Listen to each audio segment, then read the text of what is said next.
مثال کے طور پر میاں بیوی دونوں پر قربانی الگ الگ واجب ہے، تو ہم کہیں کہ نہیں جی اگلے سال جو ہے پچھلے سال میں نے کی تھی، اس سال میں اپنی بیوی کی طرف سے کر دیتا ہوں۔ نہیں میرے بھائی، اگر علیحدہ علیحدہ قربانی واجب ہے تو ہم علیحدہ علیحدہ قربانی اپنی طرف سے کریں۔ یہ نہیں کہ صرف خامد اپنی طرف سے کر دے، بیوی پر قربانی واجب ہے تو اس کو رہنے دیتے،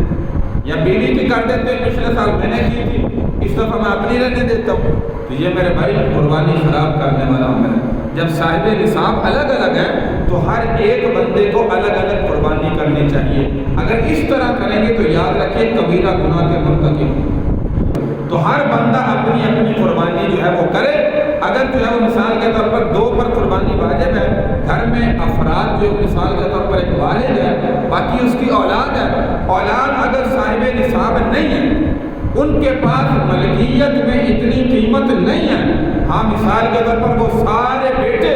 پیسے اکٹھے کرتے ہیں کہ ہم نے قربانی کرنی ہے، اور وہ قربانی کے پیسے اکٹھے کر کے اپنے والد کو دے دیتے ہیں کہ آپ جو ہے وہ ایک قربانی خرید لیں اور وہ قربانی اللہ کے نام پر جو ہے وہ قربانی کریں۔ اس طرح کرنا درست ہے۔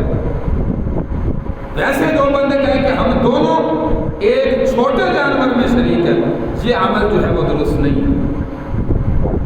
اس طریقے سے ٹھیک ہے کہ دونوں یا 3 یا 4 یا 5 بیٹے ہیں اور وہ صاحب نصاب بھی نہیں ہے، صاحب نصاب ہوتے تو ہر ایک پر الگ الگ قربانی واجب تھی، تو سارے پیسے اکٹھے کر کے اپنے والد کو سرپرست کو دے دے، وہ ایک قربانی خرید کر وہ قربانی اللہ کے نام پر جو ہے وہ